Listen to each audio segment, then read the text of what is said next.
Organic সবজি পেতে কার না ভালো লাগে?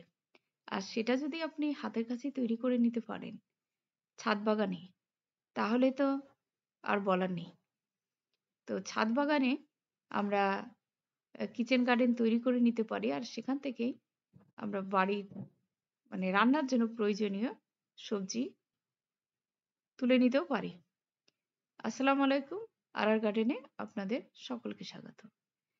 আজকে আমি সবজি হারভেস্টিং দেখাবো।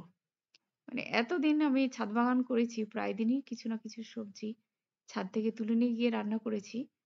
কিন্তু সেভাবে ভিডিও আমি দিইনি। আর যতটুকু ধরে রেখেছিলাম ভিডিওতে সেই প্রত্যেক দিনেরই ডে বাই ডে এই মাসে আরকি বেশ কয়েকদিন আমি সবজি তুলেছি। যেগুলো সম্ভব হয়েছে ভিডিও ধরে রেখেছি। আর সেই ভিডিওই আজকে শেয়ার করছি। এই পুঁই মাচাটা আমি গরমে লাগিয়েছিলাম। আর বেশ মাচা ভর্তিই পুঁই হয়েছিল। তো এইটা আমি তুলেছি নভেম্বরের লাস্টের দিকে। তখন পুঁই বেশ ভালো হচ্ছিল। বেশ কয়েকবার খেয়েছিলাম। তারপরে গাছটা জায়গার অভাবে আমার কেটে দিতে হয়েছে।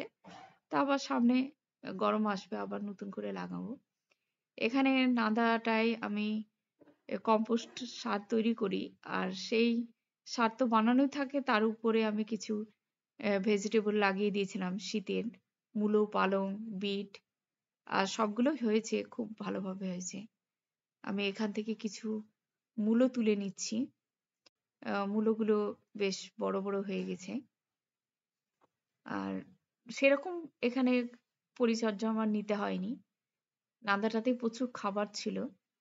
আর বেশ পচে গেছিল তারপরে বীজ ছাড়িয়ে দিয়েছিলাম। অ তাতেই যে পর্যাপ্ত পরিমাণ খাবার পেয়েছে তাতে বিটও ভালো হয়েছে। মূলোগুলোও বেশ সুন্দর হয়েছে। বেশ ৩-৪ রকমের সবজি মিক্সার করে লাগিয়ে দিয়েছি। আর মূলোগুলো তুলে নেওয়ার পরে আবার বীজ ছাড়িয়ে দিয়েছি। সেখান থেকে আবার দেখছি এখন আবার নতুন করে মূলোর চারা বেরিয়েছে। আর এখানেও আমি ভার্মি কম্পোস্ট সার তৈরি করি এই বালতিটাতে। এখানেও কিছু মূলোর বীজ ছড়িয়ে দিয়েছি, কিছু ছোলার বীজও ছড়িয়ে দিয়েছি। কিছু, কিছু হয়েছে এখনো বেরোয়নি। তো এগুলো আপনারা করতে পারেন। যে জায়গায় কম্পোস্ট সার তৈরি করবেন সেখানে মূলো, গাজর, বিট, পালং এগুলো লাগিয়ে দিতে পারেন। তাহলে আপনাকে খাবার আর দিতেই হবে না। যেমন জল দিন তেমনই দিলে চলবে। কারণ ভেতরে তো প্রচুর খাবার রয়েছে।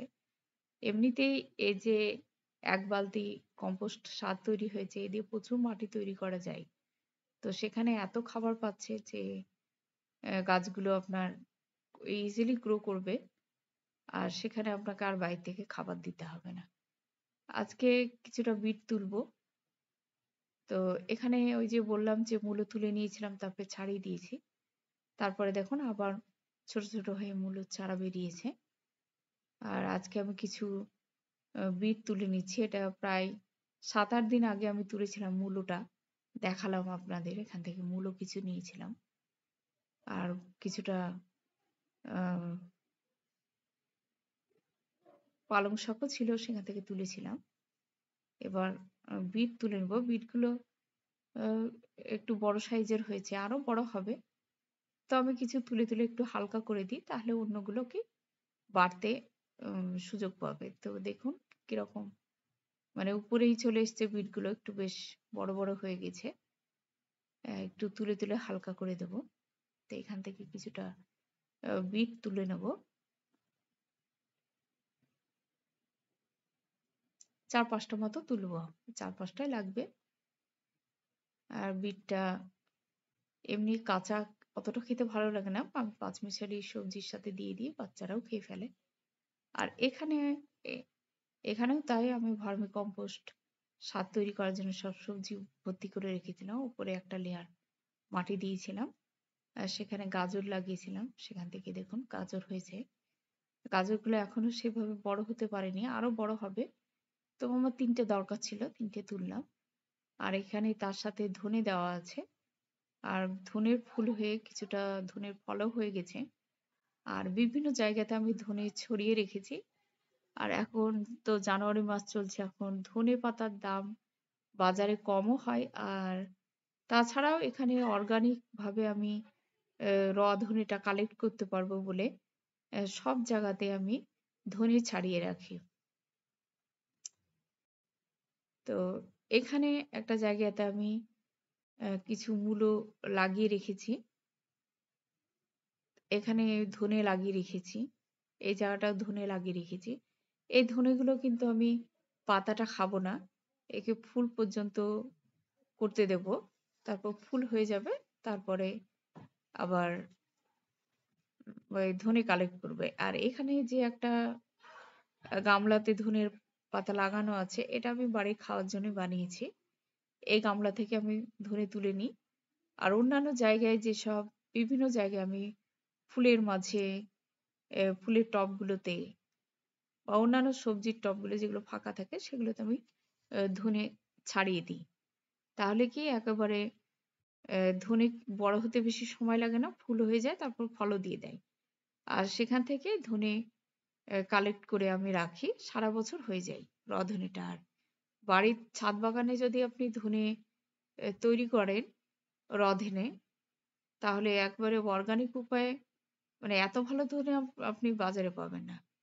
বাজারে তো অনেক দিনের পুরনো ধনে থাকে, সেটা কালো কালো ভাব চলে আসে। আর যেটা আপনি বাড়িতে করবেন যে ধনেটা, সেটা একটা গ্রিন ভাব থাকে আর গন্ধও কিন্তু খুব সুন্দর থাকে। ওই জন্য আমি ধনেটা বাড়িতে করি। তো আজকে কিছু ধনেপাতা নেব, তাই এখান থেকে কিছুটা ধনেপাতা তুলে বেশ ফাঁকা করে দিচ্ছি জায়গাটা। আর প্রথমে ধনে আমরা যখন লাগাই তখন বেশ অনেক বেশি করে বীজ দিই, তারপরে খুব ঘন ঘন বেরোয়। এবার সেখান থেকে শেকড় তুলে নিয়ে ফাঁকা করে নেওয়া যায়, তাহলে আবার আবার ধনেপাতা ভালো হবে। আমি পুরো উপর থেকে একটু ছাঁটাই করে নিচ্ছি, নিচটা রেখে দিচ্ছি, তাহলে আবার ধনে পাওয়া যাবে। তো এখানে একটা বস্তার মধ্যে ওলের চারা দেওয়া আছে, আলুর গাছও দেওয়া যায় আছে। এর মধ্যে আমি কিছু ধনে ছাড়িয়ে দিয়েছি, পাতাগুলো বেশ সুন্দর হয়েছে, ঘন হয়ে গেছে। এই এই পাতাগুলো কিন্তু আমি খাবো না, একেবারে এটা ধনে করার জন্য রেখে দিয়েছি। আর এখানেও ধনে রেখেছি, কিছুটা বিট কপি দিয়েছি। এই ধনেগুলো দেখুন ফুল চলে এসেছে, এগুলো একেবারে সে ফল হবে তারপরে হারভেস্ট করব। আর ওলকপিটা খুব একটা এখানে বড় হয়নি, এখানে ফুল গাছের নিচে আমি লাগিয়েছি। ওলকপিটা পরে হারভেস্ট করব। তো আজকে আমি শুধু ধনেপাতা নিয়েছি আর বিট কপি আর গাজর তুলেছি।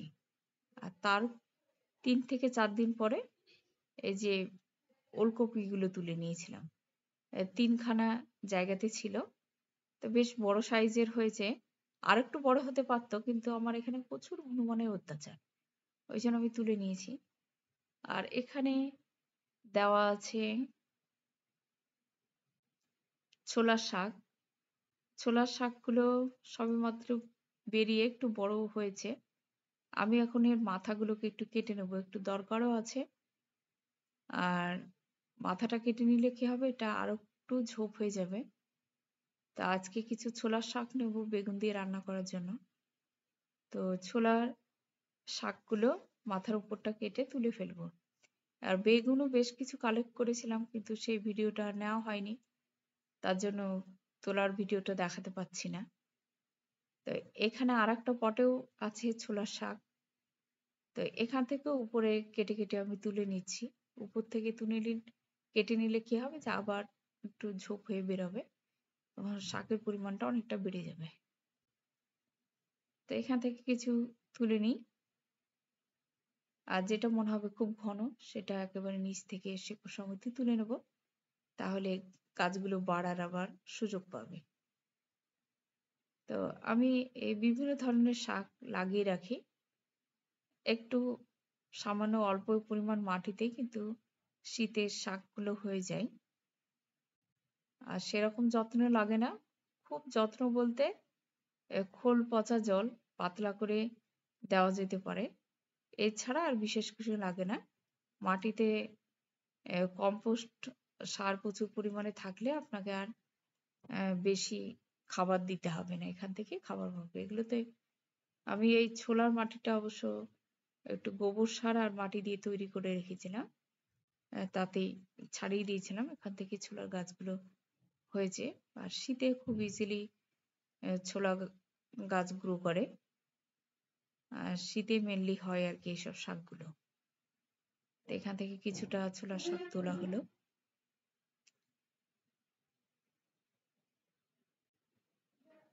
প্রত্যেকটা মাথা কেটে নিতে হবে, তাহলে কিন্তু ঝোপ হয়ে যাবে। তো আমি এই জায়গাটা পুরোটা মাথাগুলো তুলে ফেলেছি। নেক্সট ভিডিওতে আমি ছোলার মাটি কেমন করেছি, কিভাবে ছোলা শাক লাগিয়েছি, সবকিছুই শেয়ার করব। গাছটা আমি এই অবস্থায় এরকম কাটিং করে রেখে দিয়েছি। আরো একটু যখন ঝোপ হবে তখন দেখাবো আপনাদেরকে আমি কি করে করেছিলাম।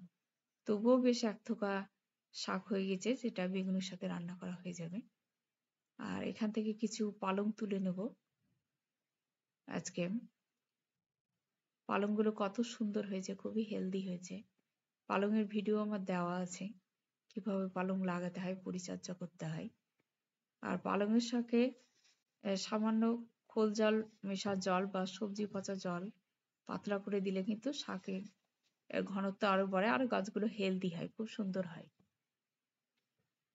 আর মাঝে মাঝে শীতে এমনি পোকার আক্রমণ হয় না, আর যদি হয়ও তাহলে আপনারা একেবারে নিম অয়েল স্প্রে করে দিবেন, তাহলে দেখবেন খুব সুন্দর থাকবে। শীতে এমনি শাকসবজি ভালো হয়। আর জল দেওয়ার সময় অবশ্যই মানে পাতা ধুয়ে জল দেবেন।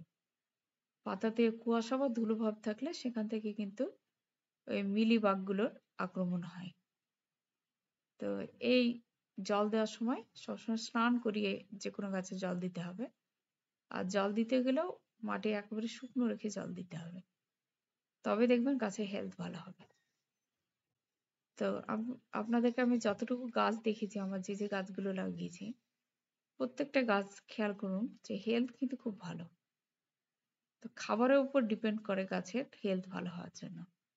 আর একেবারে পুরোপুরি অর্গানিক অর্গানিক জিনিস আর কি বাড়িতে তৈরি করে খাওয়ার একটা মজাই আলাদা। আর লাউ, এটা হচ্ছে 3 নম্বর লাউ গাছে। দুটো লাউ এর আগে তুলেছি, এই লাউটাই তুলে নিলাম। একই ডালে আরেকটা লাউ হয়ে আছে, ওটা একটু বড় হওয়ার সুযোগ দিতে হবে আমাকে। তার জন্য এই লাউটা আর একটু বড় করতে পারতাম, কিন্তু তাও তুলে ফেলছি। আর আরেকটা জিনিস হচ্ছে, হনুমানের একটা অত্যাচার তো আছেই, তার জন্য রাখার ইচ্ছে থাকলেও রাখতে পারি না। মানে এই জায়গাতে 3খানা লাউ ঝুলছে, আরো ভেতরের সাইডে প্রচুর লাউ হয়েছে। লাউ কন্টিনিউয়াস হতেই থাকছে। এখানে ফুলকপি কিছু লাগিয়েছি, ফুলকপিগুলো বড় হওয়া স্টার্ট করেছে। ফুলকপি, বাঁধাকপি, ব্রোকলি সবকিছু লাগানো রয়েছে। তো এগুলো সবেমাত্র বড় হতে শুরু করছে। তো বড় হোক, তারপরে আবার তুলবো। তো কিছু লেবু নিয়ে যাই, লেবুও বেশ ধরেছে। কাটিং প্রুনিং করেছিলাম, ভিডিওটা দেওয়া আছে। আর কাটিং প্রুনিং এর পরে আবার প্রচুর লেবুর ফুল আসছে। এরপরে আমি একটা খাবার দেবো লেবু গাছে, সেই ভিডিও আপনাদেরকে শেয়ার করব। যারা প্রতিদিন ফলো করেন তারা তো দেখতেই পান। তো 3টে লেবু আমি তুলে নিলাম। আজকে সন্ধ্যাবেলাতেই এসেছি সবকিছু তুলতে, মানে সকালবেলায় লেবু লাগে, আর হাতের কাছে থাকলেও ছাদে আসবো হয়ে ওঠে না, ওই জন্য সন্ধ্যাবেলায় আবার লেবু তুলে নিয়ে যাচ্ছি। তো গাছটা তো প্রচুর ফুল এসেছে কিন্তু, আর লেবুও ধরে আছে, ছোট বড় সব ধরনের লেবু কন্টিনিউয়াস হতেই থাকছে। আর এখান থেকে আমি 3টে টমেটো নিচ্ছি। টমেটো গুলো একটু মানে পাকতে শুরু করেছে, আধা পাকা কাঁচা আছে। তো আমার এরকমই লাগবে। তো টমেটো 3টে তুলে ফেললাম। তা আজকে নিলাম টমেটো, লাউ আর লেবু।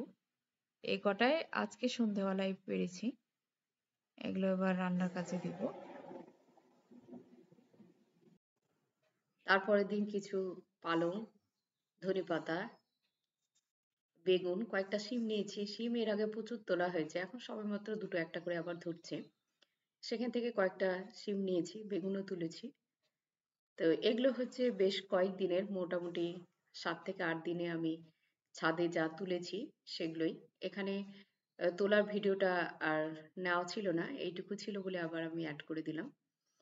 তো যাই হোক, এইভাবে মূলো শাক থেকে শুরু করে একদিন সবই তুলেছি। সব রকমের ভেজিটেবল তুলতেই থাকি এইভাবেই।